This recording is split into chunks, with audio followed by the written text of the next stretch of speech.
But a lot of us think that, I guess because it's in our mind and it clicks and it makes sense, that now we should just be able to do it. It's not, it's a skill, repetition.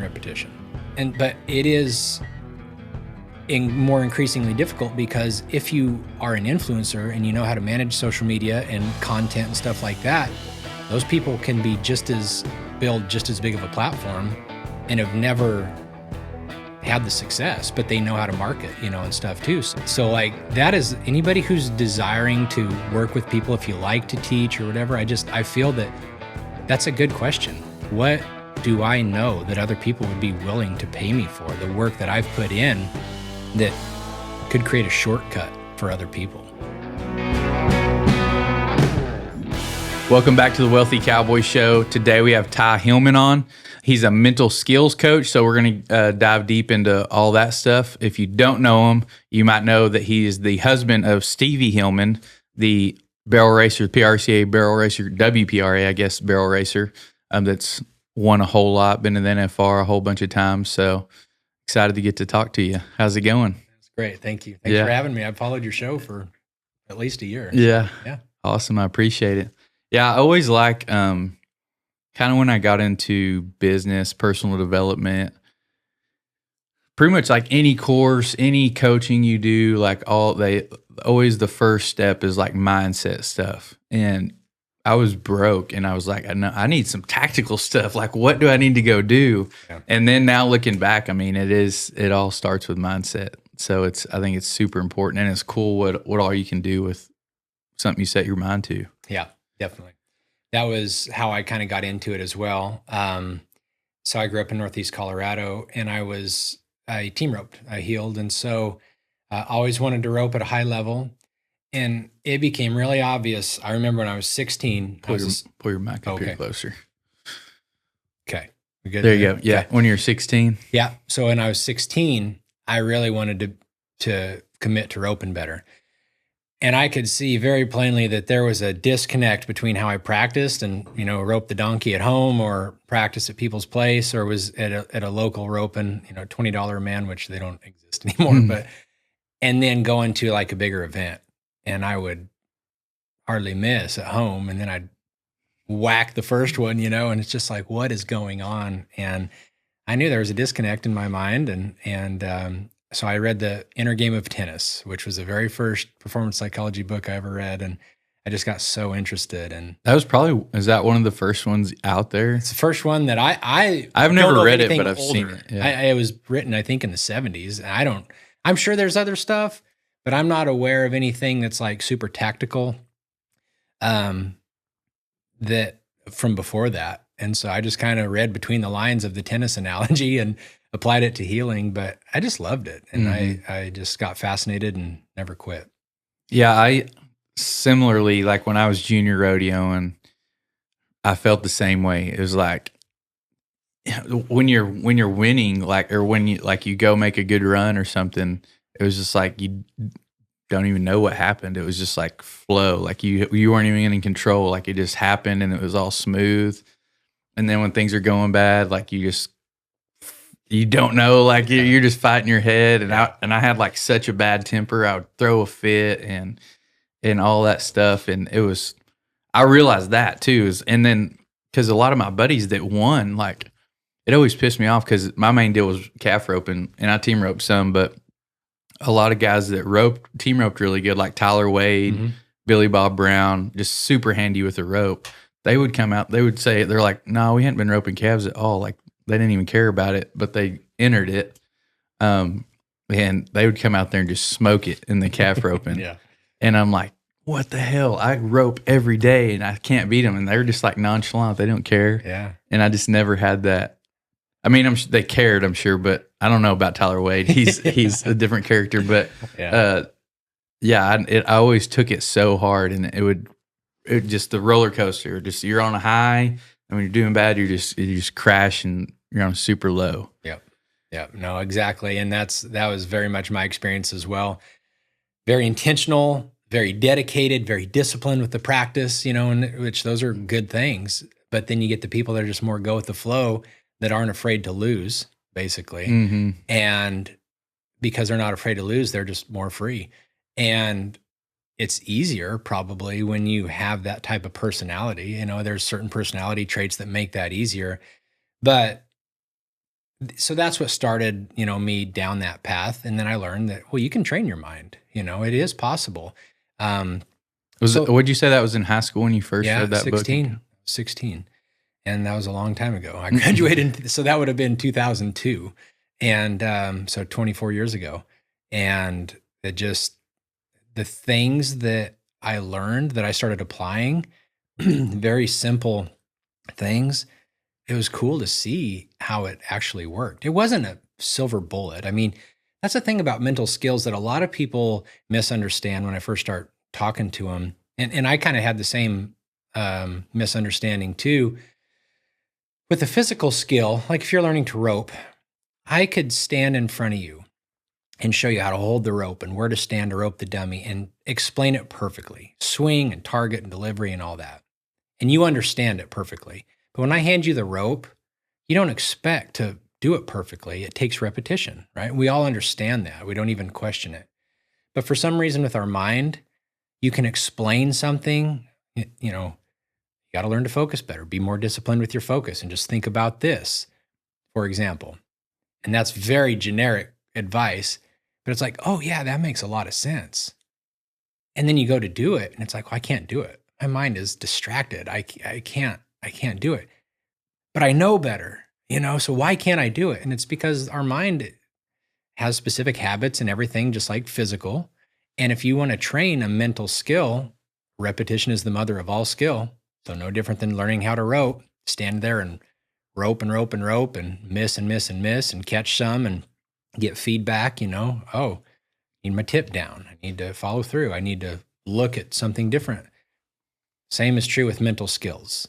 But a lot of us think that, I guess because it's in our mind and it clicks and it makes sense, that now we should just be able to do it. It's not. It's a skill. Repetition. So I saw some things very quickly, though, that were simple. And it's like, whoa, this is cool. And it just hooked me. So that you were in high school then. So once you got hooked on that, you're like, I want to go down this path and learn more about it, like go to college and pursue that? Or how did that go? Real quick, if you're a listener of this show and you're serious about leveling up your income, your mindset, and your life in 2026, you need to join the Wealthy Cowboy VIP community. It's where the real action happens. You'll get exclusive discounts from our sponsors, VIP merch deals, early access to episodes, private Q&As, and I even pull questions from the group to ask our guests on the show. It's a crew of driven Western people pushing each other to grow. The link is in the description. Go join now and see what's happening inside. So I wanted to rope at a high level. I wanted to make the finals, and I wanted to, just any young person that competes in rodeo has the vision of competing at the NFR. So it was very selfish for me. I learned it because I wanted to be better. And so then I graduated high school and came to Texas, and I went to Weatherford College for 2 years, and then Tarleton State in Stephenville for 2 years and graduated. And a lot happened in those 4 years. One, I got to experience like really good competition. Not that there's not good ropers in Colorado and Wyoming and stuff, but the density of good ropers down here. Just concentrated. Yeah, very highly concentrated down here. And so like it was really cool though, because it spurred me on to get better and everything, and physically and mentally. And I never was intending to train it or be a coach or anything like that. I was only learning for myself. But naturally, I love teaching. Like it's just part of my nature. And so it's not surprising that it ended up turning into this. So there's a lot that happened between me roping in college and basically burning out and deciding I didn't want to rope for a living. The paradox, to me, it's hilarious now looking back, of getting a business degree and wanting to rope for a living is just, it is a paradox. You start learning that doesn't make any sense. Yeah, it does. It's not that there's not people that do it, but it just wasn't necessarily the way that I wanted to do it. And so I kind of am on borderline burnout. I start working and get married. So in 2008, I graduate and I get married to Stevie the same year. And then we move back to Weatherford and she goes to radiology school and I'm working. And I don't What were you doing then? So I helped Speed Williams start a match team roping organization. I didn't help start, I worked for him when he did that. So some folks that were my landlords and became great friends in Hyco, Texas, Gene and Gary Poitras, he hooked me up with that. Gary's one of the founders of the USTRC and the classification numbers and everything. And they've become incredible friends. And Gary actually opened up a few doors for me. So he knew Speed and he got me hooked up when Speed started that. So that was an interesting experience to see how a startup works. They had capital from a guy in Arizona and stuff, and Speed was kind of not roping as much at that point. And it was kind of a technology company because they had this software that would run these ropings. And you'd bring in people to Scottsdale, Arizona and train them how to use the software, train them on the concept of the match, roping format and everything. And then we would go to these other events. People would decide to host these events. And we would go to different places and help put on the roping and run the software and announce and educate the people. And as all software is, it's buggy and you're learning stuff on the fly and what to do with breakdowns. And I was a nervous wreck every time, because it's like, what's going to happen and how are we going to fix it? Like 20 years old, 22 years old. So I did that and kind of put roping on a shelf. And then us starting to rodeo is a whole nother story, but it's funny because I chose not to rodeo for a living because I talked to a couple guys that were super successful. And there were two stories that really made me decide not to do this, or not to do it, but to just kind of shift me away from it, other than the burnout. One guy made the finals his first year, and I'm talking to him the fall that he made it his first year. He knew he made it. And he said, last year I wound up, somewhere less than 20th. So between 16th and 20th. So I was almost good enough to make it, but I didn't quite. And I had $30,000 of credit card debt. I'm like, whoa, like you're almost good enough. And it's one thing to not make any money. It's another thing to owe money at the end of the year. That was interesting. And then another guy that at that point, they had won more money at the NFR in the team roping. So won more money just at the NFR than anybody ever had. And he said that year, they won like 90 some thousand. He said, I cleared 50 grand. I'm like, you had the best, everything's about making the finals. And then you won more money at the finals in team roping than anybody had ever won up to that point, and you cleared 50 grand. Dang. And then the scoreboard starts over the next year. And I don't know if he even made the finals the next year. But those things really kind of shifted me away. And so it was about working. I love business. I love critical thinking. I love strategy. And so I went into work with Speed. And then that only lasted about a year. It was a interesting concept, but it just didn't catch on. And then from there, Gary, once again, opened up the door to work at the USTRC, the team roping organization. I was a Gold Plus rep there for 3.5 years. And then I went on to work at the NCHA for 3.5 years in the marketing department. And then about that time is when we decided to try rodeoing for a living. So then that opened that door. Yeah, I think that's some good points there of like, I say all the time, like first you need to sit down and decide what you want your life to look like, Yep.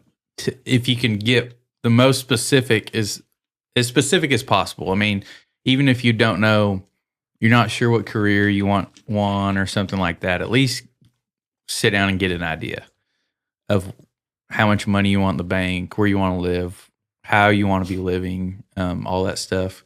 Get as specific as possible will be better. But another thing is like if you're thinking about going into an industry like you said or something like that, go to talk to somebody that's been in it. Yeah. Preferably somebody as close to the top as possible. And then maybe even some people in between that are a few steps ahead of you or something like that. Mm-hmm. Because there's a lot of insight, even if they're just a few steps. But I always like to see somebody at the top. I mean, like there's a stigma on like MLM companies and stuff like that. But it worked for somebody. Just because it's not working for you, I see this a lot, especially because when I first wanted to make money and get into business and stuff, I jumped around to different industries, and there's a course and a content creator telling you can get rich quick and, a million different things. And finally, I just came to the conclusion of like, and I was never successful in anything really because I jumped around so much. Yeah. And, but I came to the conclusion that, you can do it a bunch of different ways. And if somebody's already done it, then it's possible. Yeah. So you can do it too. But a lot of times we don't sit down and really analyze it like, okay, you're at the top. How did you get there? What were you doing when you first started? Yeah. Oh, you're working 15 hours a day. You're talking to 100 people. You're dialing the phone, walking the streets, door knocking. That's how you did it for 10 years. And now you're 20 and you don't have to do that anymore. Yeah. But most of the people are like, oh, I see that you're 20. I want that. Yes. I want that now. Yeah, that's exactly right. And, just before we started this, you were telling me how you got started, and, it was just a commitment. I'm going to do this. And a lot of times that's what it takes. Yes. Find out the information ahead of time. I love, like what you were just saying about find these specific people that you want to talk to. And one of my favorite questions is like, I just turned 40. And one of my favorite questions is, what were you doing when you were 40 or 35 or 30 or whatever? What did your life look like? Because I'm seeing you now as a 60-year-old or a 55-year-old or something, and I see what it's like. What were you doing then? And it's amazing to me how many people that I'm, respect and I'm talking to and seem to really have it all together. And when I hear what they were doing at my age when I was asking that question, sometimes it makes me feel even better about myself. Yeah. So yeah, it's all a process. But I do think that it is important to dig in and be honest about it, because we see the positive sides, but what's the negative side? So rodeoing for a living is cool when you get to watch it at the NFR and stuff like that. And there's a lot of wonderful things about it. Getting to travel, if that's something you're interested in, and makes for some good stories and really good tests of problem solving and stuff like that of yourself. But the downside is you're gone a lot. And the downside is there's, you can have an incredible year and it all starts over and you don't get to carry over. And I know a lot of businesses that way, but there's also a lot of business when you work your butt off at the beginning and you kind of get it rolling. It doesn't mean you don't have to work as hard, but it can kind of start carrying itself and you can focus your attention in different areas. And rodeo is not that way, And so I do think it's really important to get that information up front, without a doubt. Yeah, and it can lead you, either drive you to say, yes, I want to do it, or no, which is just as important to figuring it out, because that's where I was. I was day working and cowboying and hustling, riding horses, whatever I could do to make some money. And then I saw some guys that were older and I'm like, if I continue down this path, that's where I'm going to be. And I'm going to be 60. I'm going to have to keep hustling and finding work and going to work every day, no matter what, to provide. Is there something else I can do to where it'll be a little bit more optional? And so that's what got me down the path, was looking at somebody, deciding what I wanted out of my life and then looking at somebody that was further. And I was like, I don't know if that's really going to get me there or not. Yep. If you build your own ranching operation up, your own cow herd or something like that, then it's a little different. But just hustling, you may not want to hustle as much when you're older. Yeah. DX Trailer Sales is based out of Lubbock, Texas, and it's definitely not just a trailer dealership. If you are involved in the Western way of life, and if you're listening to this show, you probably are, they have something you need. From trailers for a day working cowboy to a full-time cattle hauler, to hay trailers for a farmer or rancher, to arena drags, rope and chutes, and feeders for the rodeo cowboy or cowgirl. They also deal in every kind of hay any of your animals could ever need. Literally anything you need for farming, ranching, or rodeoing, they have something for you. And it's gonna be at a super affordable price. Besides all that, everyone you deal with there is super friendly and helpful. We just got new custom flatbeds built for our pickups, and I also got probably the coolest trailer you've ever seen built. And you can stay tuned for a video we're gonna do, and it's gonna show all of that and some more of their products also. So check out DX Trailer Sales on Facebook or dxtrailers.com. I agree. And I had the same experience, seeing some of the guys that were the best in the business in their era, and then seeing where they were at post that. It was also a motivator for me. Like, it doesn't mean that we can't do it differently, but it opens your eyes and makes you really explore, is there a different way to do it? Or is that literally just the nature of the beast? Mm-hmm. And then at that point, once you have some clarity, then it's up to you to decide if that's what you want or not. Yeah. Yeah. Yeah. And I always try not to get too caught up in, like, every time I look at something, I'm like, oh, they're doing that wrong. You know, I could do it differently, of course.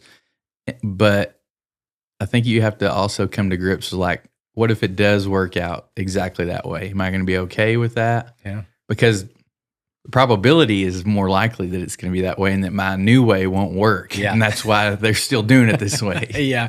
We think we've got all these great ideas, and, you know, we're so much smarter, better, more efficient or whatever. And there's probably a pretty good reason why it's done the way that it's done. Yeah. You know? Well, tell us about going when y'all decided to rodeo, when it was Stevie was going to go and you were you going to go on the road with her? Yeah. How did that look? So I was working at the NCHA and had to drive to Fort Worth every day from Weatherford. And that was a lot of commitment because those Triple Crown events are all in Fort Worth. And of course, marketing is kind of like a catch-all department for a lot of stuff that's going on. So you're dealing with sponsors and awards and advertising and clinics. And like, there's a lot to it. And so you got to be on call pretty much all the time, trade show vendors and stuff. And those shows are like 21 to 24 days long, you know, straight. And so there's just a lot of time spent in Fort Worth and just very time consuming. And that's fine. I learned a lot and it was really good. But during that time frame, my wife, her background's pretty interesting because she didn't grow up around horses. She didn't junior rodeo and stuff. She grew up on a farm. But there's a big difference between how I grew up with horses and rodeoing and how Stevie grew up, you know? But anyway, she got to the point, she was that person that she rode for some cutters and reiners, and what got her to Texas was riding for a polo player, and she just rode a lot of different horses. And so she had feel. And, you know, it's funny, I've hardly talked to a good horseman who doesn't have a similar story where they've rode a ton of horses and probably a lot of crappy ones, you know, along the way. But so she graduated from radiology school. She's a radiology tech working in Azle up there and up there from Weatherford. And I'm working, and a friend of ours tells us about this horse that Stevie needs to try. And you hear that often, honestly. And I mean, she hasn't done much up to that point. And she had a horse that she trained that was an incredible horse. And in 2012, she rodeoed a little bit. It was her rookie year, and she won Reserve Rookie of the Year that year. And the horse was sold. And, you know, so that was the end of that, kind of back to doing what we were doing. And these people said, I need to try this horse. And so they bring him up here, and Stevie's just going to try to help sell him. And she lines it up, and this girl tries him, and he wins the jackpot that night. Maybe set an arena record, I can't remember, but for sure wins the jackpot. And the lady is like having seller's remorse, and Stevie's like, oh my gosh, I could have, because they were trying to get Stevie to ride this horse. She's like, no, and so the other girl, they weren't going to, you know, renege on the deal, but they wanted to try him again. It's like, well, no, just, you know, take it or leave it. Yeah. And so they left it. And that just worked out for us. And so Stevie started riding him, hit 1 million barrels. In this part of the country, there's hardly any outdoor arenas. It's all indoor arenas and kind of sticky ground and stuff. And Truck in that setup, his name's Truck, it was really hard to get around the barrels. And that was the deal in Louisiana where he came from. The setups weren't really conducive to his style. We don't really know different horses' style because this is just where we've been doing it. So you're just trying to fit a square peg in a round hole without knowing that. And so we decided in 2015, we went to like Cheyenne, Laramie, and Estes Park. They're all kind of going on at the same time, pretty little circle right there. And we said, let's see what he's like outside. And we didn't win a dime, but yet it gave us the confidence to think that he could be that horse. And so we thought, okay, we're going to try. And I would never recommend this to anybody, but Stevie was working at the hospital and riding some outside horses. She sent the outside horses home. She got onto PRN at the hospital, which just means they call you as needed. I put in my notice at the Cutting Horse Association because I'm going to go with her. And I don't know what I'm going to do, but I think did a little consulting work a little bit so I could make a little bit of money. But what we decided was our worst case scenario was Stevie could always get outside horses again. She could get back on it at the hospital, and I knew that I could go to work somewhere. So it's not like worst case scenario, we're going to be under a bridge and going to be broke. Worst case scenario is we go back to doing what we're doing. But this is worth trying. And that was scary because I'm a very certainty-driven individual. I want to have a plan. I want to, work the plan. But here's what's interesting, man, is that I had passed on wanting to rodeo for a living years before. But this was different because we just both really felt like God was leading us. So this wasn't about just this lifelong dream. It was, we felt like we were being led and doors were being opened. And it seems like a lot of times in those situations, you want to see down the whole path, but all you really have illuminated is the next step. Mm-hmm. And we just committed, like you were talking about before we got on here, I'm going to commit to this for a certain amount of time. And that's what we did too. We're just going to commit. We're going to go. And we did. And it'd be awesome to say she just started killing it, but she did not. And the people that owned the horse, we didn't end up buying him. They owned him still. They were so supportive, Jason Mouton and Melissa Mouton. And they helped us. They said, put some money in an account. And if he can pay for him, just pay your expenses out of that account. And if he can pay for himself and you put the money that you win, then keep going. And if not, then, there you go. And they even gave us like $1,000 or $1,500 to put in there. Like they were just so awesome and supportive. And it'd be such a cool story to say we never dipped into it, but we put more money into it multiple times because he didn't win. But the faith was there, and the just knowing that believing he was capable was there, and feeling that God was leading us to it. There was just a peace in stepping into that unknown. And then we entered up over the 4th of July, and we got to Reno, which is kind of the first big rodeo of the summer, and she won it in 2016, and then just picked up momentum and made the finals that very first year in 2016. And then it just became what we chose to do. She had some incredible horses over that time frame, like once in a lifetime horses. So Stevie made the finals from 2016 to 2024 straight. And over that time frame, she rode multiple once in a lifetime horses. It was awesome how we just felt that God brought those into our life, and that was a season. And not to say that we're not going to continue to do it, but it was just funny because we chose not to do it years before, and now here we are doing it, but it was completely different. But that's how we got into where we're at now. Yeah, that's cool. That reminds me too of just like that story of I can't remember exactly. It's like this guy, he's stuck out in the fog and he can't see barely his hand in front of him, and there's a cliff somewhere out there.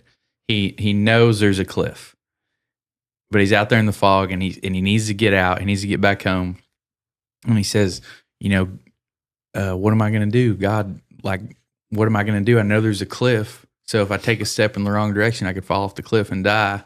But I also can't just stand here. And he goes, well, can you take one step? He says, yeah. So he takes a step, feels the ground in front of him. He's good. And he says, what now? He says, take another step. Yeah.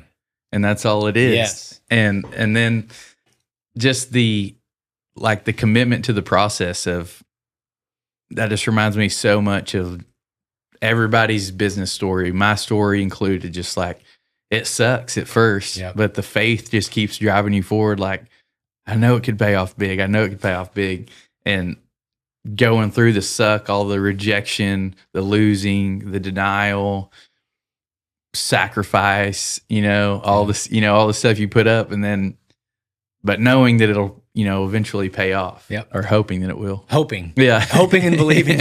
And there's no other way around it. There's no way to do something that you've never done without stepping into uncertainty. And so that's why it's so important for people to understand, to do something different or that you've never done, or to step out there and try to do something great.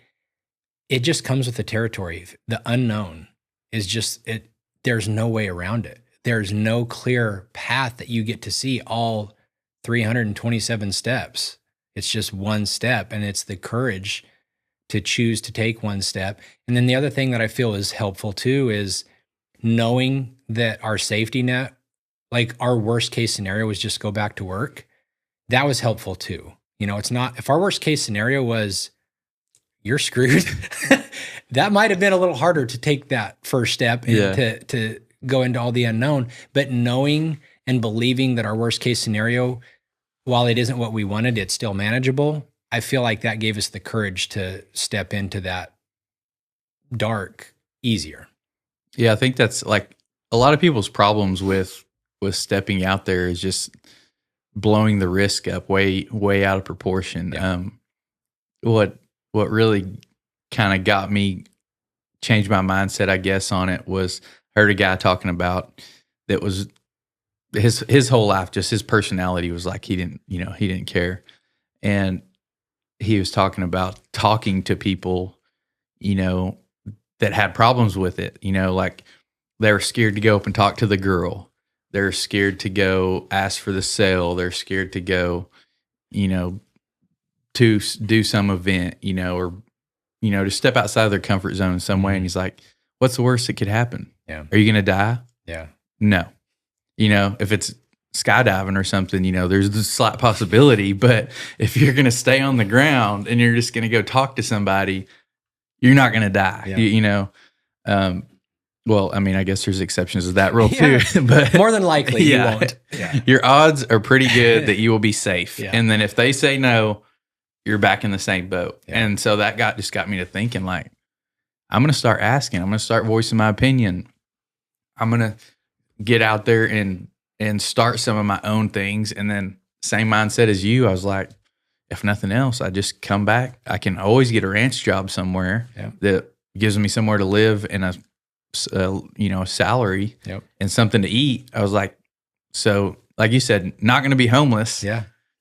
I'm like, so what is there to lose? And then what so many people you hear about, like they just live with regret. I mean, even looking back, anybody look back on their life, they probably regret a whole bunch of stuff. And it's because they didn't step out of their comfort zone and take the chance, go do something. Yep. So try to just like minimize that as much as possible going forward once I kind of had that realization. Yeah. What were you doing when you're on the road? Were you doing any kind of work at all, or were you just helping Stevie, or how'd that work? Okay, quick pause, because I want to tell you about an opportunity to join a team that's doing things different in the Western world. If you're the kind of person who actually cares about your work and you're tired of the whole thank goodness it's Friday, oh great it's Monday routine, this one's for you. Brand Cowboy is growing fast, like really fast. They design and build apparel for some of the biggest names in the industry. National Roper Supply, Murdoch's, Classic Equine, Best Ever Pads, Smarty Roping, just to name a few. And they're also the folks behind Horn Knot, the Western performance gear you've probably seen me wearing on the show. What stood out to me about these guys is the way they think about people and business. They're laser focused on building brands that empower people, and they're only hiring high performers. The kind who own problems, communicate clearly, keep a good attitude when things go sideways, and genuinely love the Western industry. Their goal, they've straight up said they want to be the Chick-fil-A of the Western world. Legendary service, real impact, zero excuses, laugh if you want, but watch them deliver. Okay, maybe minus the drive-through and fried chicken. They've got multiple openings right now in marketing and sales. So if you're looking to level up personally and professionally while working with top Western brands, this could be a great fit. Check out brandcowboy.com/job openings for all the details and how to apply. Just know these roles are in person at their Stephenville, Texas location. Yeah. So, wear a lot of different hats. So that's kind of when I started coaching people, like being intentional about taking the mental skills that I knew. And I went through some programs to try to help, not just have the information and then share it, but, really kind of dial it in. And so I did that at that time. And that was, the intent was to go ahead and start coaching some people. But that was always second, third, fourth, fifth place to, and rodeoing for a living, like intentionally rodeoing to make the NFR is a full-time job. And so, and along with that, we ended up, the mare that Stevie had as the backup horse. So she futuritied on in 2015 and then rode her in 2016 and won the Pendleton Roundup on her in 2016 as a 5-year-old.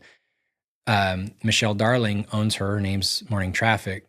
And we got an embryo out of her and bred it to Dash to Fame just to get a performance horse. Well, we ended up having a stud colt.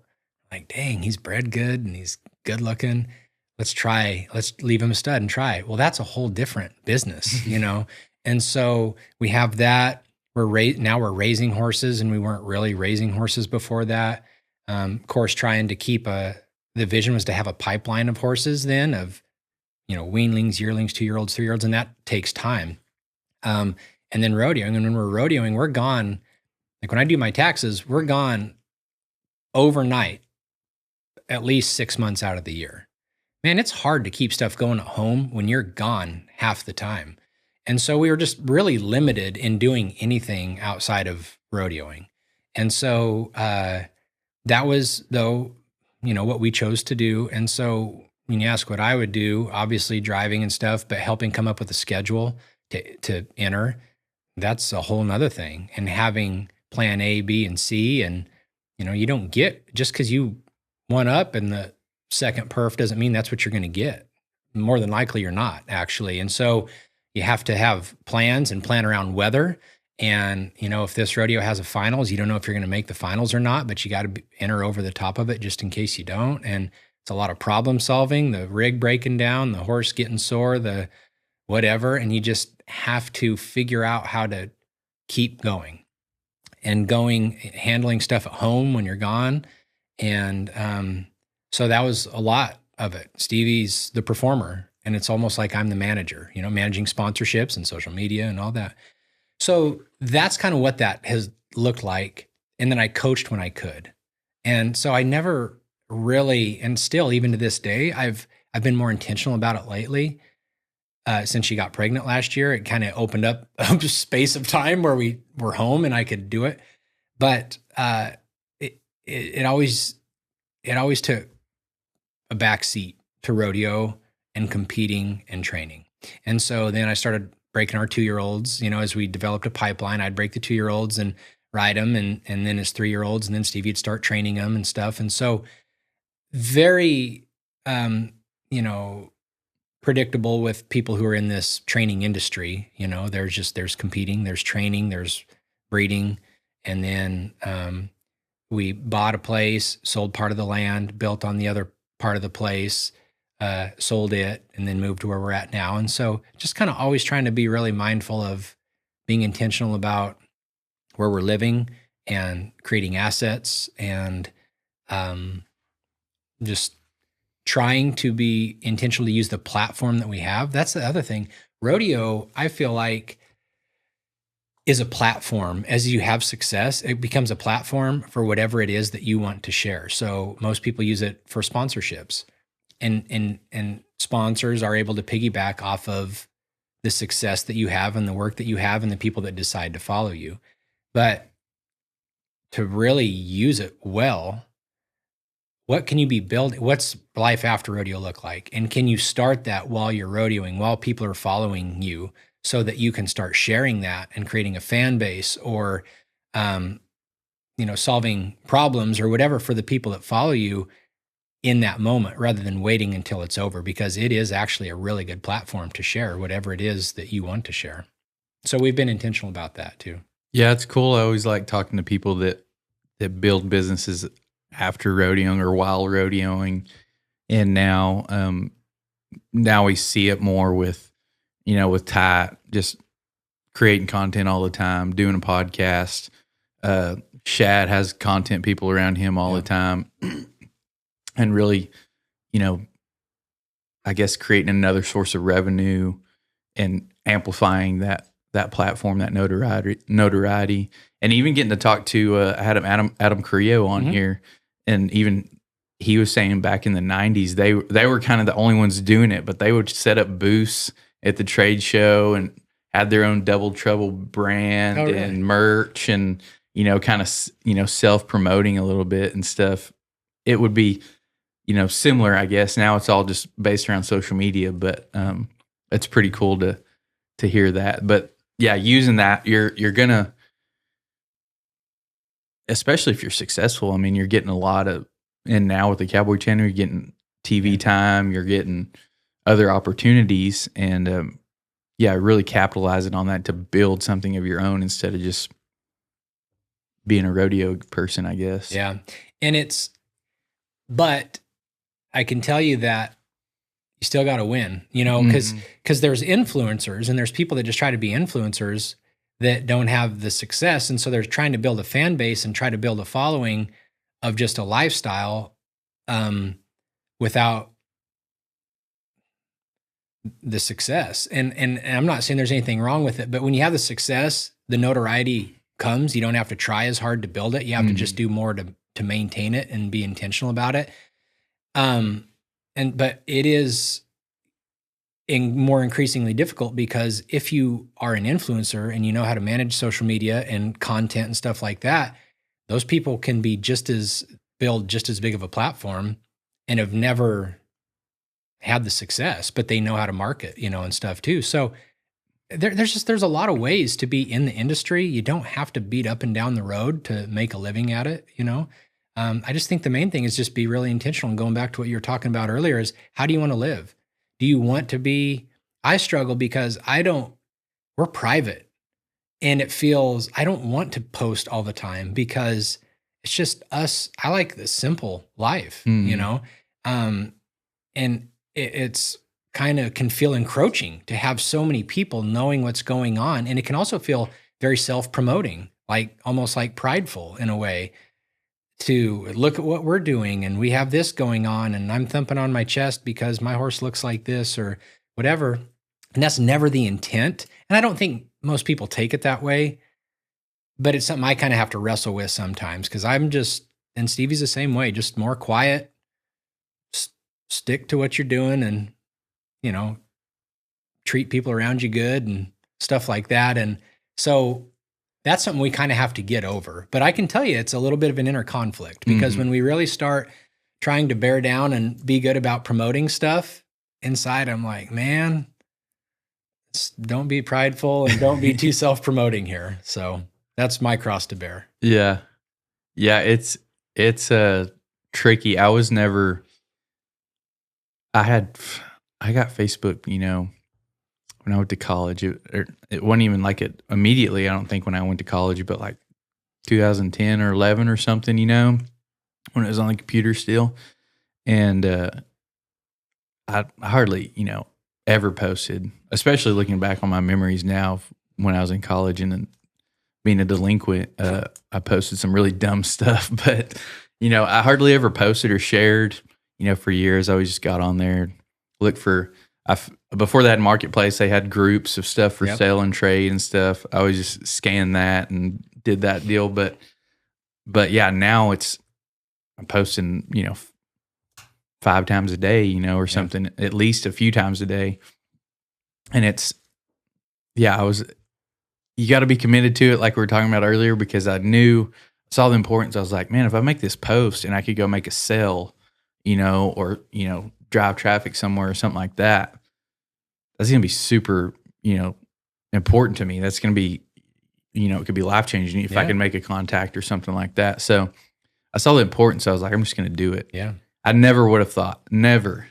And most of my family, close friends were like, never would have saw me doing this or having a big following on social media or anything. But it's like, it just kind of came that way. Yeah. And I had to learn along the way. Like I wanted somebody else. I was reaching out for people like, hey, can you do this for me? Can you build this for me? Can you do that? Nobody wanted to pay attention. I was like, crap, I guess I'm going to learn it. And then, so now now I've learned it, and I keep learning that. And now I help some people, help teach them that. Cause I'm like, man, I wish I had this whenever I started. Yeah. So yeah, it's weird the path that it takes, and going through that conflict. Cause I'm the same way. I'm somewhat private. I'm getting more okay with it now, but it was like so weird to talk on camera, to make posts, and you feel vulnerable, and then people are like, oh, you're the big social media guy. And so you're like, yeah, so you just got to go through it all, just got to be committed to it. When I was a kid, I was in a movie called The Horse Whisperer, and that was such a blessing looking back because I was shy and still, can be, but I can be extroverted and turn it on when I need to be because it's been part of jobs that I've had. Yeah. But shy, and boy, being put on the spot, on a set and on camera and people watching and having expectations of your performance and stuff as an 11-year-old can make you get comfortable with it real quick. And it's funny just looking back now because that experience was one of the best things for me, to getting comfortable talking in front of people and being vulnerable and stuff like that. Cause who knows what life would have been like, but I can see how that was super helpful for me later on in my adult life. What was your part on there? So that was a movie, Robert Redford was in it, and I was his nephew. So Joe Booker. So in that movie is Scarlett Johansson. She's the one who gets hurt in the accident. You were like the cowboy kid on there? Yeah. Okay. Yeah, that was me. How did you get that? So I junior rodeoed in Colorado, and the casting company of the movie sent out a letter to all these different rodeo associations looking like a casting call, looking for a kid between 10 and 12 to apply for this part or audition for this part. And the secretary of the Junior Rodeo Association in Colorado gave us the letter because in the book, that movie is based off a book. And in the book, my character rode a little paint horse. And apparently Mitch Hickey is her name. She must have read the book. And I rode a little paint out of a Welsh mare and a paint stud. And he was such a cool little horse. Could do anything on him. And I rode him, and I was the right age. I was 10 or 11. And so she gave us the letter, and I auditioned all over videotape. They faxed some script and did that a couple different times and stuff, and they hired me. No one ever saw me in person. And that was kind of right at the end of my school year in 5th grade. And then they're like, you're hired. And we went to Livingston, Montana, and we were up there for 3.5 months, basically, Livingston and that area. And that's how it happened. What, you didn't want to like pursue that after that, or did it turn you on or off, or what? You know what? It was such a cool experience. And even, Robert Redford and all the people that were part of that movie said it was one of the best casts and crew that they had ever worked with. And so everybody was super cool and super nice to me and our family and stuff. And so Robert Redford was a very cool guy. Like just, you would not know that he was who he was. And I didn't really know who he was. I guess I was young. I knew him from Jeremiah Johnson and Butch Cassidy and the Sundance Kid. Yeah. And he was getting ready to do a movie called The Legend of Bagger Vance that was written off of a book as well. And he's like, there's a part for a boy in that show. And Ty doesn't have to audition or anything. If you guys want to do it, he can do it. And it was going to be awesome. And we're like, yes. But it took longer because he directed and I think he produced The Horse Whisperer as well as starred in it. And so then they had to, after everything in Montana, they had to go back and reshoot the accident scene and stuff. And long story short, it took a lot longer to get the movie kicked out than what they originally thought. And by the time he got around to making The Legend, he wasn't in it, but I think he directed it. He had something to do with it. The Legend of Bagger Vance, I was too old for the part. Mm. Yeah, man, what a drag, because Matt Damon and Will Smith were in it. And those are two of my favorite actors, even still to this day. And I don't know what would have happened had I gotten that part. That could have changed it. I didn't love acting. I just had to play the part of an 11-year-old ranch kid in The Horse Whisperer. So all I basically had to do was memorize my lines. There was no acting. It felt pretty natural. Pretty easy. Being around horses and kind to Scarlett, and stuff. But yeah, and Legend of Bagger Vance is golfing, and like in the 1920s. It would have been a little different. Would have been different. So who knows? But I was on an episode of Home Improvement, the TV show. That led to that when I was 13, so that was cool. But that was all the acting I ever did. Those are pretty cool. Yeah. Yeah. Yeah, that would have been funny to kind of see how that was. And like, I've heard people say that about like John Wayne. Like they say John Wayne was a terrible actor, or, not a good actor anyway, because he always just played John Wayne. He was just like, he was always just a big, brash, tough guy, Yeah. And it's funny to see some people do like completely opposite roles, If you read Green Lights, Matthew McConaughey went through that with he was the rom-com. Rom-com guy, and then he was like, I'm not doing it anymore. Yep. Not doing it, and turned down lots of money. He was committed to it. They said they kept offering him more, and he said no. He said he had to sweat it a few times, but and he can do both. He can be the funny guy or the serious guy.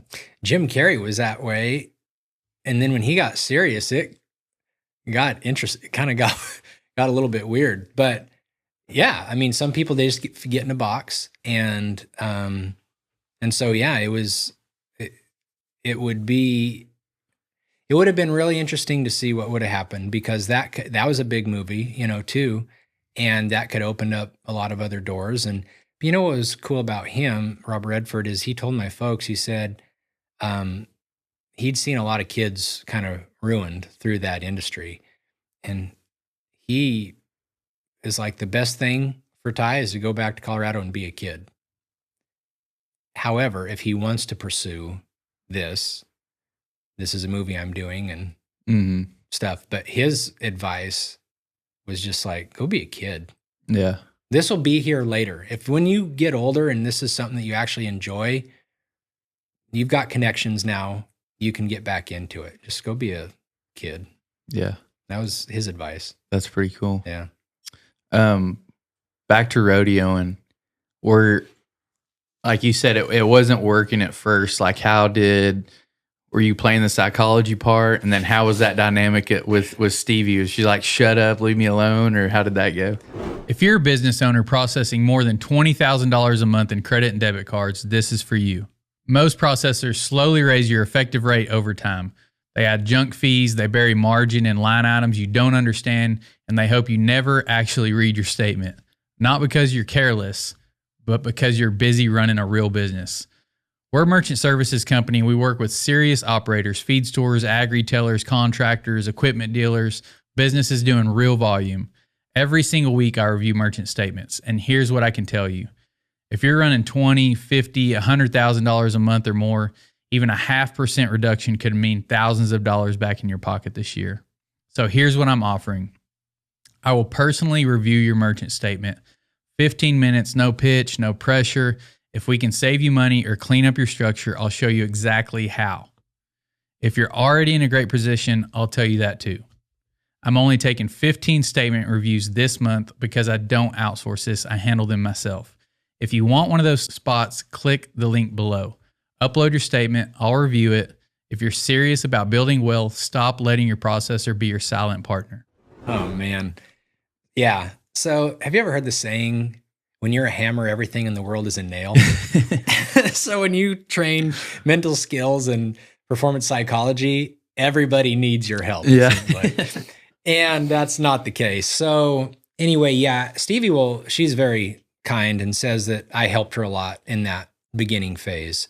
And I know that I did, but it got to a point where she needed a husband, a supportive husband, more than she needed a coach. Mm-hmm. And because a coach is a teacher, but coach will push your buttons and challenge you at times too when that needs to happen. Yeah. And so you're always looking at the right amount of support and the right amount of challenge. And there's a lot of times she doesn't want me to challenge him. And that's fine. I totally understand. But I had to learn that the hard way. And there's a saying, I can't remember who said it. They said, don't ever coach anybody that you've seen naked. Yeah. Or they've seen you naked or whatever, And so that pretty I've much heard means family. Yeah, I've heard Chris Dawson say that. Oh, really? Yeah. And I don't know who I heard say it, but boy, is it true. Like spouses or, parents, basically. So it kind of evolved more into that. And it was about being supportive, but man, there's a lot. So you lose way more often than you win, even when you're successful. The first year that I did our taxes in 2017 from our 2016 year, I saw that Stevie's stats, she won a check at 1 out of 3 rodeos. She went to, I can't remember, 86 rodeos or It's something. probably pretty good, isn't it? It was good enough to go in the middle of the pack at the NFR. So she lost twice as often as she won. And that was like successful enough to make the NFR in the middle of the pack.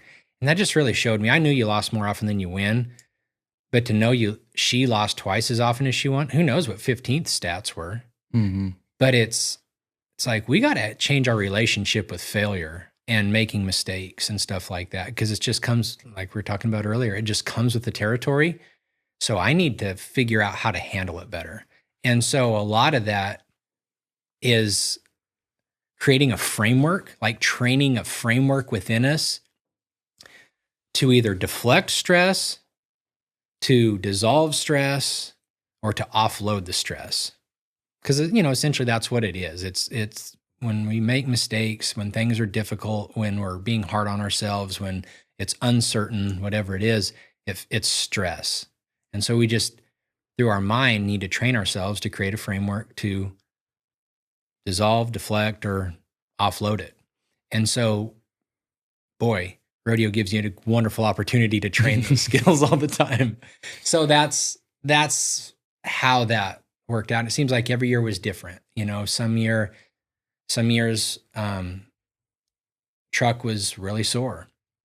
Not really sore. So like 2018, we're getting ready to leave for the summer. We've rodeoed for 2 years. We know kind of now where he does good. The big outdoor arenas, crappy ground is like truck's strong point, and stuff. And we kind of know where to enter and how to enter it, where it's better in perfs and what's better in slack and everything. And we're getting ready to leave for the summer, and truck gets white line disease. And we didn't even know what that was a thing. And our farrier had to cut off like half the hoof wall on this foot, and he got sore. And it's time to leave. And we're going to go to North Platte, Nebraska, which he had won once or twice before that. And then go out to Reno, which he had won the year before that. And then go on. And it's time to leave. And every morning we're going out and he's still sore. Well, we're not going to hit the road, him being sore, and get away from our farrier and our vets and everything. And so we just keep waiting and waiting. We got to turn out. We got to turn out. And we got to turn out. And finally, Jake Whitman is our farrier, and he kept coming out every day, and he'd take off the shoes and glue on shoes, and we'd soak feed, and we'd do all this different stuff till we finally started seeing enough, enough soundness to be like, okay, at least we're moving in the right direction. Okay, we're going to go to Pleasant Grove, Utah, and we're entered in Ponoka, Alberta. Never been to Ponoka before. It's a huge outlier, but there's a lot of money to be won. And it's not a duck off by any means, but you're not butting heads with everybody entered at Greeley and Reno and St. Paul in those. And so we're going to go up there. And we take off. The truck's still sore, but he's moving in the right direction. And she wins Ponoka, wins like 20,000. And then she wins Colorado Springs, which is like 15,000. And there's just all this stuff that they're interesting stories to look back on, but they're all just full of choices. Like, what are we going to do? We can piss and moan and complain and whine and ask why and all that stuff, which feels very natural to want to do, by the way, but it does absolutely nothing to help. So we're just always training ourselves. What are we going to do? What are we going to do? What are we going to do? And that becomes a habit. And then it doesn't matter that it's 100 degrees in generator quit and you can't get anybody to look at it, or that you're on the bubble and truck gets a bruised foot, or all these different, you draw the last perf at this rodeo and that's the draw. and it comes in and rains 2 hours before the perf, and stuff. Just what are we going to do about it? And just creates this mindset of being a problem solver, and stuff. So I don't know how I even got onto that, but our thing evolved. Me starting out coaching, it was difficult. It was difficult every year in some form or fashion. Lost some great horses along the way. Those were huge blows. And it's just training ourselves to what are we going to do about it, and supporting each other, being a supportive role for Stevie and her being the same for me. Because I can get pretty wound up and uptight when there's too much change and no predictability or structure at all. I can get wound a little tight. So she's good for helping me unwind. Yeah. Yeah. I think like a couple things there. One is your response. Like it's a 3-step process. There's the event that happens, your response, and then the outcome. And a lot of people just think something happens, straight to outcome, and it's good or it's bad, but you have your response and you control that part. Yep. So like the event happens and then you can get mad or sad or glad or, whatever. You can respond however you want to, and then the outcome comes. Yep. And a lot of people forget that part. So I think it's funny just watching people, especially kids or something, or if you're around anybody that's a jokester, that you don't ever grow out of that. And sometimes I like to pick and aggravate too. And somebody can say something trying to aggravate, get somebody riled up. And if the person receiving, they just brush it off, don't pay any attention, then it's probably over. You may try a few more times, but you're like, oh, this is no fun. And you go do something else. But if that person gets a little riled, says something back, then the banter starts, and it's like, now we got a game going. Yeah. So I always think it's funny to like people get so mad, so riled up and triggered by other people. And I'm just like, if you just didn't respond like that, then this wouldn't happen. Yeah. It's your choice. Yeah. Right? Yeah. So you've probably heard it. Viktor Frankl wrote a book called Man's Search for Meaning, an incredible book. And I quote this all the time in coaching people. This is like the foundation of where it starts, is he says, between stimulus and response, there's a space. In our space lies our power to choose our response. And in our response lies our growth and our freedom. So between what happens, the stimulus, and our response, there is a space. And in that space lies our power to choose an intentional, thoughtful, deliberate response. And then in that response lies our growth and our freedom. Well, to the untrained individual, it's a reaction. Something happens and we react. But to somebody who's doing the work, you are creating awareness of that space, and you try to like picture driving a wedge in there and just wedging it out and trying to make it bigger and bigger and bigger, so that the more space you have, the more you can look at it, the more you can think about it, and you can be more thoughtful and deliberate. And then you're actually responding instead of reacting, which is what I kind of hear you saying. Mm-hmm. And then the banter, our common friend Stephen Hayes is a smack talker. He loves to talk smack when we're playing ping pong or anything like that. And he says it's so funny because like that's his thing. He loves the banter. He loves getting riled up. And and I don't do it on purpose. It's just who I am. But like we'll be playing, and so if we're playing ping pong and it's his point, he gets a point. I'm like, good shot. And he's like, I can't talk crap to you when you're complimenting me. and then he just quits. You take the power away. I just totally took the power away. And it's so funny because then when we play, we just play. And I take away his power of getting in somebody's head. He's like, you screw it up for me. And I'm like, sorry, man, I don't even mean to. Yeah, that's what they talk about, like Michael Jordan. I just listened to his book, The Life, the other day. And he was just like a huge trash talker, and he got in a lot of people's heads, and like that helps him, you know, you give him the advantage if you let him get in your head. Yeah. And you see that, you hear of like the old rivalries, back in the day of the calf ropers or whoever. And it's like they talk trash to each other and try to say something, insult them right before they ride in the box or something like that to get in the head a little bit. I heard Leo Camarillo would sit on the back of the box and just I'm sure he did a lot of things, but he was known as being that guy. And he would say to somebody like that was somewhat new or, whatever, hey, I've heard a lot about you. Why don't you go show me what you're made of, or whatever. It just, so then here goes some guy probably going to go off on one in the switch when they don't normally do it to show Leo Camarillo what they're made of, Yeah. Just, it's a method. Muhammad Ali did it and Jordan did it. And it's a strategy that can be really effective. Yeah. Yeah. Just, it's one of those things like it's been going around so long because it works. Yeah. Yeah, absolutely.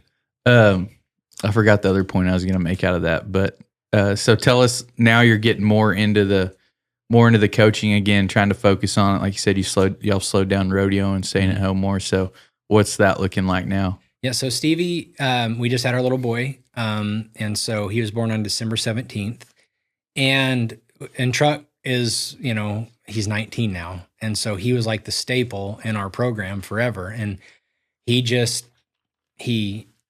still sound, he's still everything. But as with all athletes, man, you hit a point where, and barrel horse, Truck stayed competitive as a barrel horse, really competitive till he was 17, or really competitive till he was 16.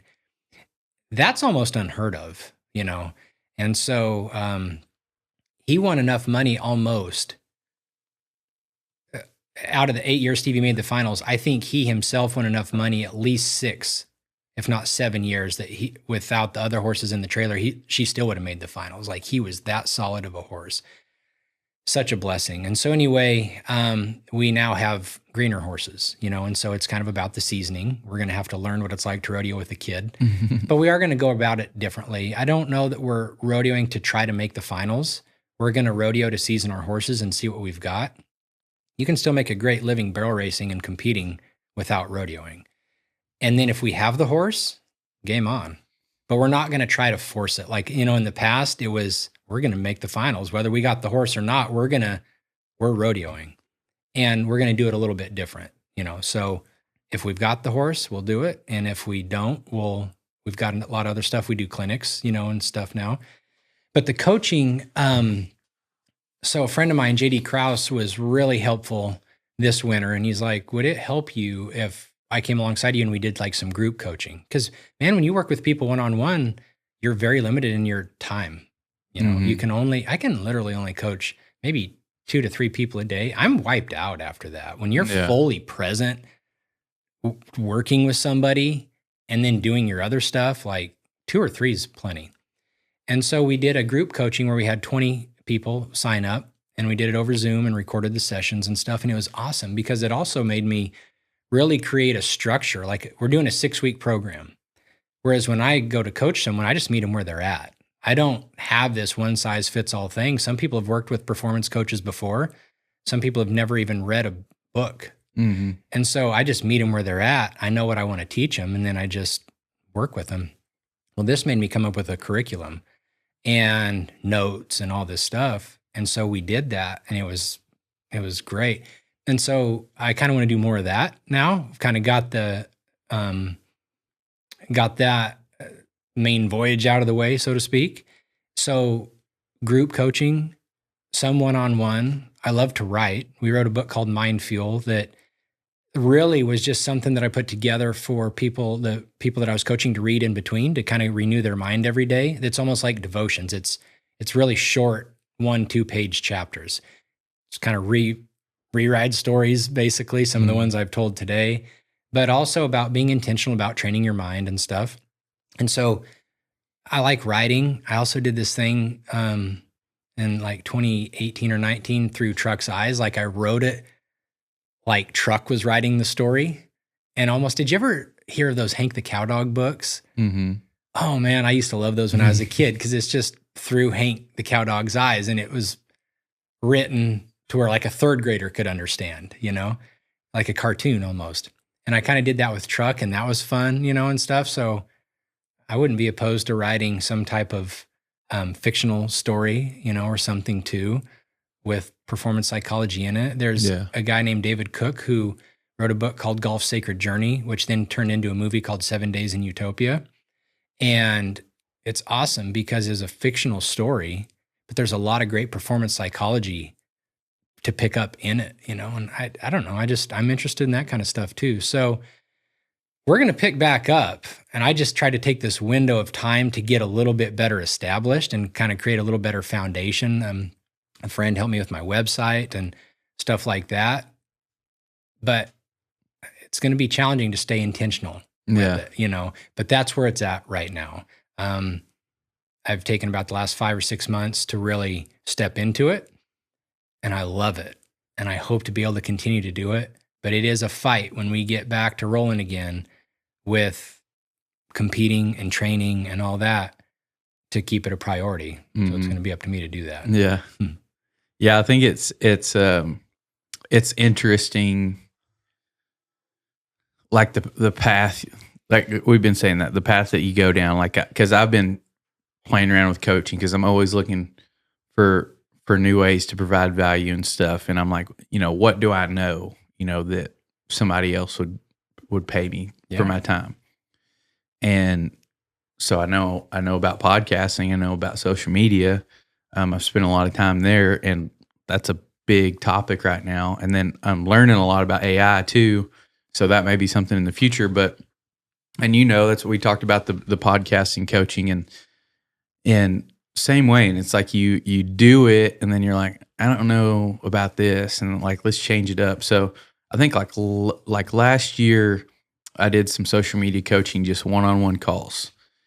And I also take this as a consumer because I pay for coaching and courses and stuff too. So I take what I like out of those.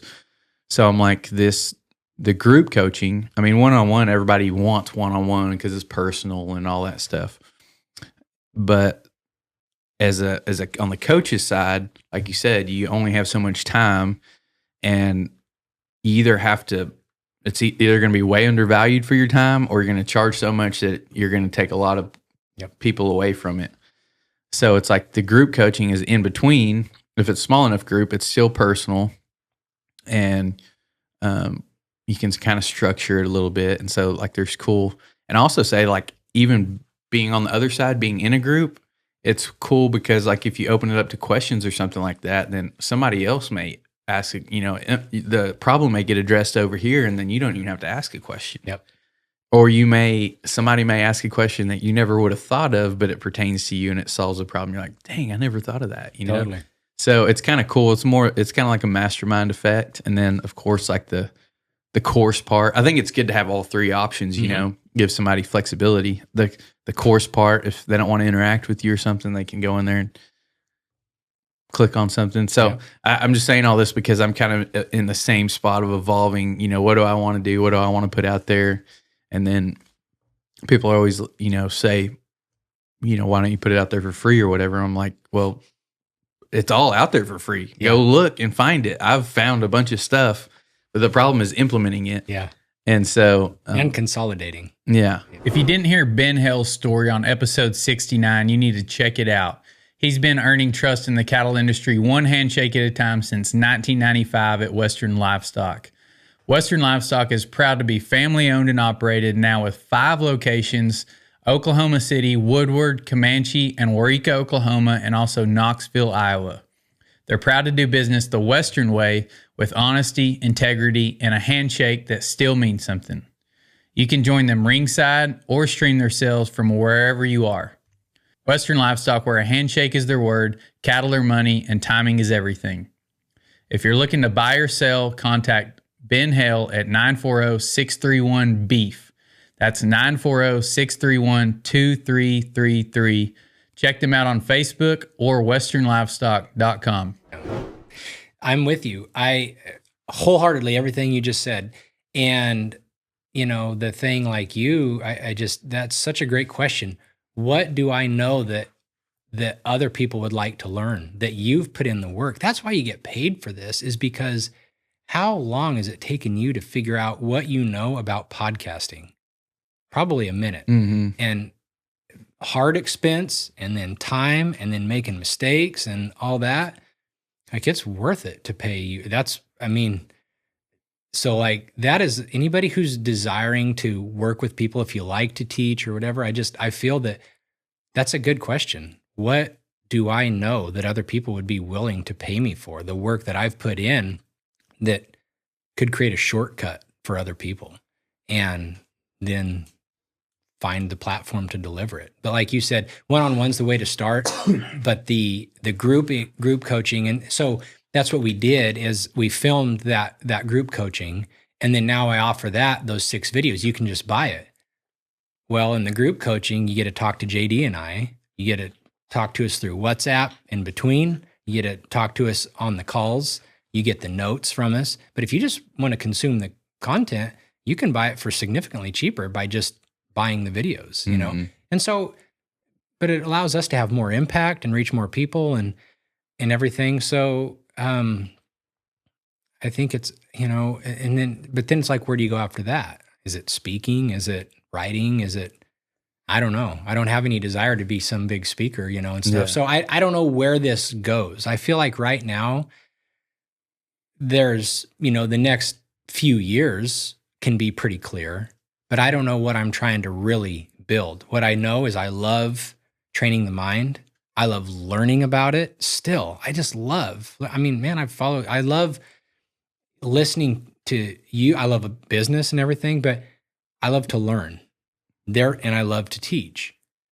So therefore, like, it seems to go hand in hand, I'm genuine when I want to work with people or teach people because I love it, And so I don't know, man. I just feel like if people feel that way, finding what they have value in, like you said, there's a lot of room for people to do this. And in this day and age, getting into podcasting, social media, content marketing, stuff like that, it's not hard to get into if you have something that people really value. Mm-hmm. Yeah, it's funny that like this stuff kind of gets me riled up. Like sitting down and podcasting, you look at my schedule, I'm gonna be here all day. We're doing all day tomorrow, and it like everybody's like, "Dang, that doesn't wear you out." And I'm like, I think being in front of the lights all day, that kind of gives me a headache at the end of the day. But I'm usually kind of riled up. You get to have cool conversations. Same way with coaching. Yeah. People are passionate about it. I get to talk about something I'm passionate about, and so it kind of riles me up. It's kind of like, do y'all watch Landman? No, I have. Yeah, I have seen it. Well, the finale was the other day. After watching that, I was like, dang. And of course, we watch it late at night, so I'm like trying to, gonna turn it off and go to sleep, and not. Dang, I'm all riled up now. I want to go start an oil company, Yeah. And but that's how I feel after doing all this. Kind of gets you riled up and stuff. So it's fun to do. It's fun to do stuff you're passionate about. So it's so funny because right before we came, Stevie knew I was coming over here, and I probably haven't heeded her advice very well, actually, now that I think about it, because I'm the same way. And when I get riled up, like as I'm thinking through stuff, I can be kind of intense when I talk, and I don't mean to be. I'm not an intense, I can be intense, but I'm not generally an intense individual. But when I'm thinking or being really intentional, I can kind of be that way. But she's like, just have fun. Don't be too intense. And that's what's so awesome about our relationship, because she's the more gypsy, go with the flow, whatever, and I'm the buttoned up, strict, so on. So, but I'm with you, man. Yeah, you never would have made a team roper. Yeah, exactly. That's exactly right. So I'm the same way. I love learning and all that. And then this, like you doing this just provides an opportunity for you if you like to learn and talk to interesting people. And now you figured out a way to do it, and that leads into something that's also important to you that you can monetize. Like, way to go, man. That's awesome. Yeah. One skill, if you could tell somebody one skill to work on to be successful, what do you think it'd be? I think it's the very first one that I start with people, and that's awareness. Because like we talked about a little bit ago, between stimulus and response, there's a space. And in that space is our power to choose our response. What that is we're saying, I have the ability to train awareness of right here, right now, to be in this present moment, not stuck with what happened and not preoccupied with what's coming, but right here, right now, I have a choice to make. And because we spend so much time on autopilot, because the brain just, if you're fully intentional and aware all the time, you'll be wiped out in 2 hours because it takes so much energy.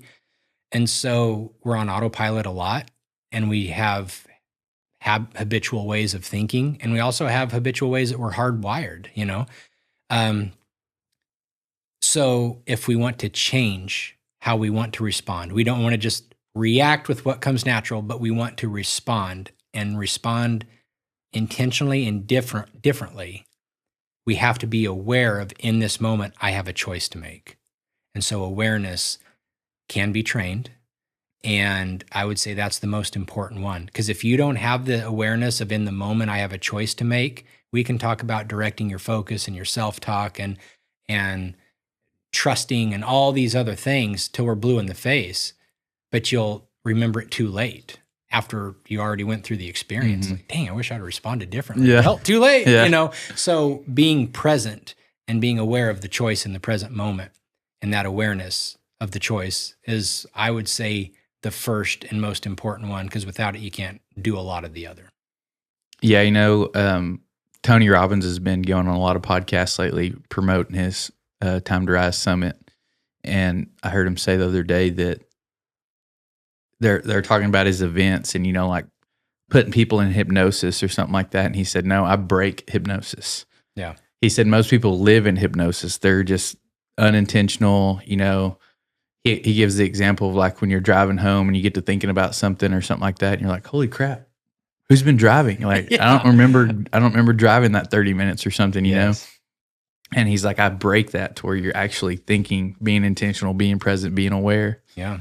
So I that's followed him. I mean, when I kind of was first getting into coaching, in fact, I went through one of his programs for creating coaches. That guy is, you know, there's some people love him, some people hate him, but that guy's effective in helping people understand why they do what they do and how to change it, for sure. So yeah, but that's absolutely right. He breaks the pattern. His exact terminology is, we need to break the pattern and have a pattern interrupt. And he's really good at doing that to make us like, whoa, I am aware and I'm not in hypnosis. Yeah, man, that's good. That's a good word. He talks about like all the wealthy people, and I've heard other wealthy people talk about this, is like you get wealthy by identifying patterns, like recognizing patterns, and then, you know, you put your money behind that or your time or, you know, whatever it's going to be, and then you can cash in. But, you know, he says that you need to recognize it, and then you need to interrupt it, and then, you know, change the pattern. Yep. So it's pretty cool. A really good one, if you haven't listened to it yet, I follow a lot of Alex Hormozy's stuff, and he was on Alex's podcast, and Tony actually kind of coached Alex on the podcast. Oh, So really? it was pretty cool because Alex is really like, F your feelings, you know, you're going to suffer. Just do it anyway, you know, do it regardless. And so they kind of went back and forth. It was pretty cool on that. What about kind of like advice and resources? Like if somebody wants to start learning more about being aware, about being present, intentional, training their mind, like besides your stuff and contacting you, like just YouTube videos or podcasts or books or anything like that? Running a ranch today means managing far more than cows. You're balancing multiple enterprises, family partners, land bases, leases, inventory, equipment, and markets that move fast. But if your books and inventories live in the checkbook, spreadsheets, or buried inside of QuickBooks, you're always reacting instead of steering the business. Ambrook gives ranchers real managerial insight, not just bookkeeping. See profitability by enterprise or location, know whether hay is paying for itself, whether stockers outperformed cow-calf this year, or whether that rented pasture is worth keeping. Your balance sheet updates automatically and with ag-specific inventory management. You always know exactly what feed, inputs, and livestock you have on hand and what they're costing you. Tag receipts from the feed store, reconcile from the tractor, and eliminate the year-end scramble. Ranchers save up to 90% of bookkeeping time and finally get numbers they can trust for family meetings, lenders, and major expansion decisions. Ambrook is built for ranching complexity, not just generic small business accounting. Try it free for a month at ambrook.com/wealthy cowboy. That's AMBROOK.com/wealthy cowboy. Yeah. So that's definitely in my wheelhouse. That's what I work with people to do. I follow a performance psychologist named Michael Gervais. He's got a podcast called Finding Mastery. I've loved that for a long time because we were talking off air. He asks some incredible questions, which then draws really good insight out of people and like technical stuff. That's the thing with me. And it's the content that I look for, and it's how I want to work with people. There's a lot of, mental coaches and people who talk about training the mind, and they talk about it from like a 30,000 foot view, which is good. It's being, more optimistic instead of less and less pessimistic, and being able to focus on specific things and stuff. Like, that's all very good. But like the way my mind works, it's how do I train myself? I'm subscribing to the idea. You don't have to talk me into it. When I am at home doing these things and I'm feeling this way, what do I need to do to train it? And that's where I like to dig in, is like, what's the technical application of this? Knowledge isn't power. It's the application of the knowledge. And so that's why I like Michael Gervais, because he asks the kind of questions that then his guests articulate, and he keeps pushing until he gets them to articulate very specific technical things. So I've really liked that podcast. Tony Robbins, again, is another one, because he really articulates how to do stuff. It's not just interrupt the pattern. He tells you how to interrupt the pattern. So those are people that I've followed. I can't think of anything specific off the top of my head other than those two people. They both have books. There's some guys that wrote a book called Peak Performance. It's like Steve Magnus and somebody. They've got a podcast called Excellence Actually. It's changed names a few times. They actually have really good technical information in there as well. They wrote a book called The Passion Paradox, which is really good. There's a small book called Mind Gym that I tell people about a lot. It's like Mind Fuel. That's the name of our book. Mind Gym is, single 2-3 page chapters, and it's simple, but like technical performance, mental training. That's really good. So that's where I would really steer people who kind of want to dig into that. And then I started an actual newsletter about 3 weeks ago, because I've subscribed to some really cool newsletters that I really look forward to reading. And they'll provide some books that they're reading, or a podcast that they just listened to that they really liked. And if it was something that they liked, generally it's something that's going to be interesting to me. So I started that. So my website is preparetowin.tv. That I started that a long time ago. The vision, clear back when I worked at the NCHA, the vision was to have video training. And so .com wasn't available, so .tv seemed to work. Well, I've gotten a long way from that, but you can sign up for a newsletter there, and I'll write something, and then I'll include some of the stuff that I'm offering, but then I'll also include a book that I'm reading, a quote that I'm pondering, a question that I'm thinking about that has really prompted me to dig in, a podcast. So those would be the areas where I would point people right now. Cool. What's your favorite restaurant? Ooh, man, Stevie and I love local stuff. So not that we're opposed to chains, but we like finding local things. So if I had to say off the top of my head, my favorite restaurant, one of the things I can tell you we look most forward to is when we're in Ellensburg, Washington, going to the pasta company or the pasta factory. It's a good place. It's not incredible, but it's just, I think it's the nostalgia of being at Ellensburg. It's about fall. The nights are getting cooler. Rodeo season's almost over. You see a lot of the people from the rodeo there, and I don't know. So I would just off the top of my head have to say that. Yeah. It's a lot about the experience, and not, you want the food to be good too, but the steak gorgonzola pasta dish is like my favorite. I can tell you that. Where can everybody find you and all your stuff? So my Facebook page is Ty Hillman. Stevie is Stevie Hillman, professional barrel racer.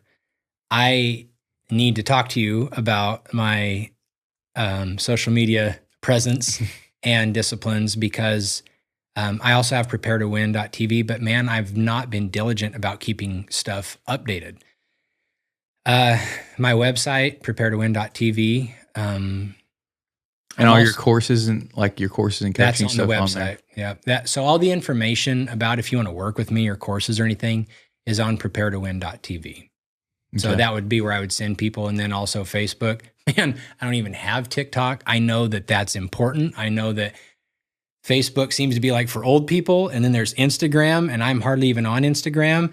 And then there's TikTok, which I don't even have the app, but I know that it's necessary. We need to talk about that off air. Yeah. I don't know. Facebook's my main platform. I like it the best because it's so diverse in the content.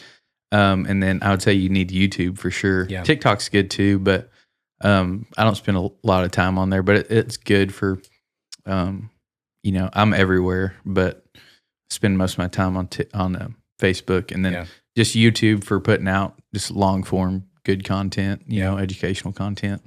I have a YouTube channel, but the stuff on it is like, I started off kind of more, I wouldn't call it life coaching, but like Tony Robbins kind of stuff. And I've evolved more into like just the mental skills. And so the stuff that I do have that's probably available on my YouTube channel is kind of more the older stuff. Mm-hmm. And yeah, I absolutely need to, because I understand, like I know about this podcast because I saw it, or you interviewed somebody that I thought would be interesting. And then I start following you on social media, and then I see that you have a podcasting course, and I understand how important it is, man, just being disciplined to do it and stay consistent. That's a thing. Consistency over intensity. Like we can get, I'm going to dial in and I'm going to do this for a week, and then nothing. Yeah. I need consistency, not intensity. So. Yeah, you got to do it for about a year or so. Yeah. Well, thanks for coming on. Y'all go check all his stuff out. Ty Hillman on Facebook. That's how I got a hold of him. I message him on there. You can check out the website and all that too. And we'll see y'all next time.